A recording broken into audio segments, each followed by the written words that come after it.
quite at the summit yet, about another, I don't know, 10 miles to hit the Shirako summit itself.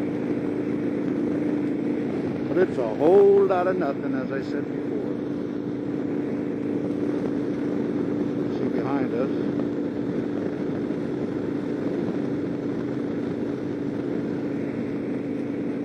What I thought I'd do, stop I think I'll make, I know I'll make, is at a little museum.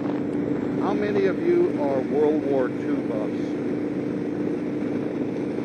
Let me see, raise your hands. Let me count you guys. No. Okay. How many of you believe in telekinesis?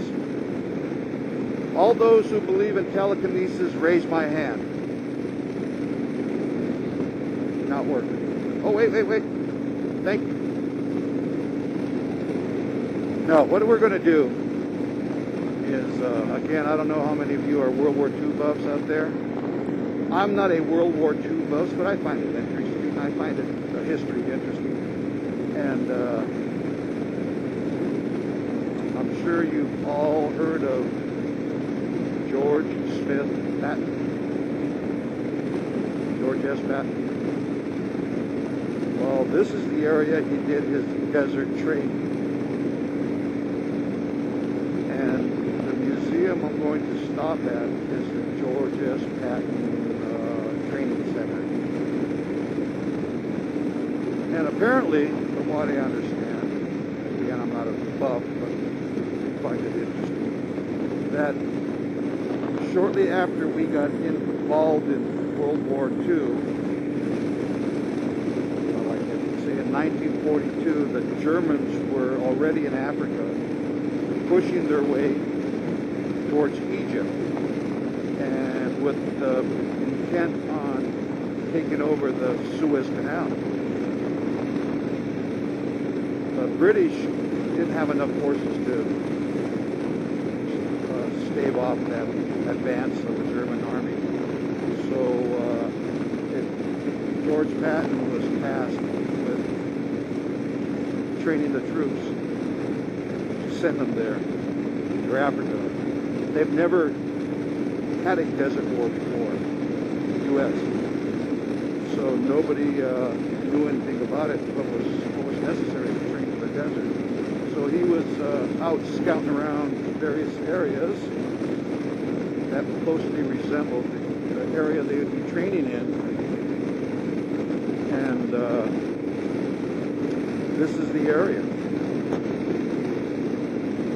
It's similar to Africa's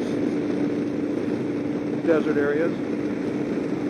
And my company, Minutestamp, was developed in 1920s, mid to late 20s. Offered to build water tanks to supply the troops with water out here.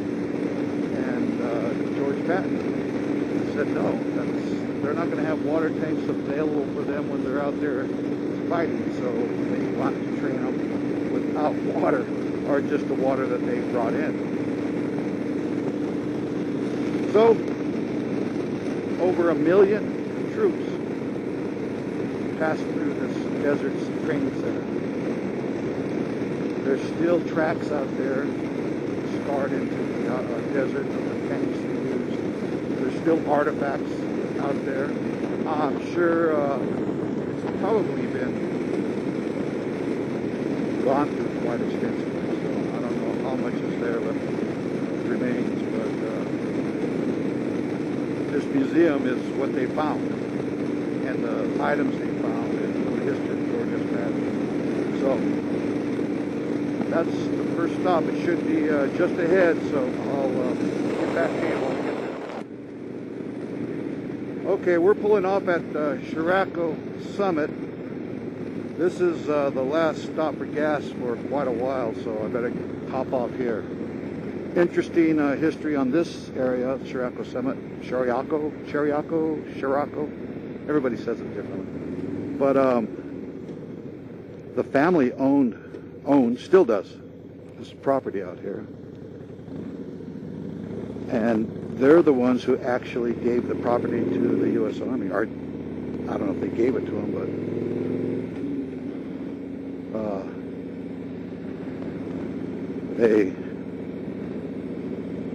they owned it.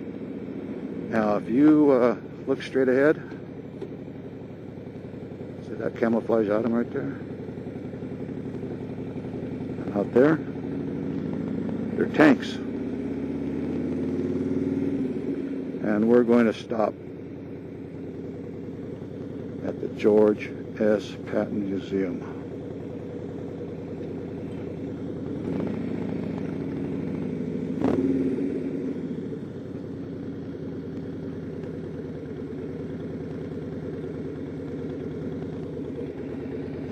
Let's see, I don't want to leave my stuff too exposed.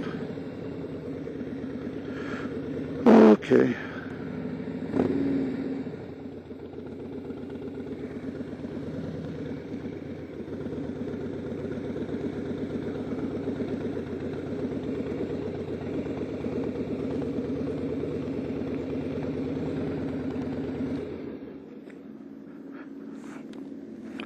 And we're here.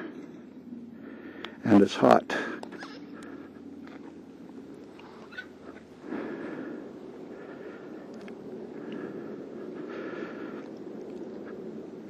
And my leg is sore.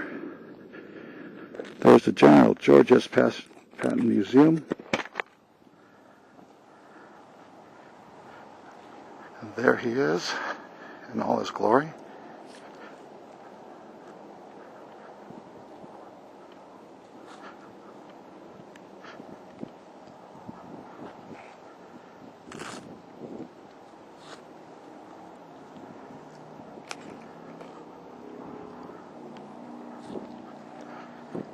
And I can't read that very well. Oh, must have been by Budweiser. How you doing, George?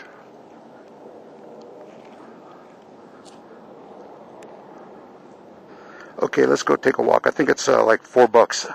Ouch. Excuse my knee is giving out. I'm going to have orthoscopic surgery on my left knee. Okay, we're gonna go in here, so we'll see you in a bit.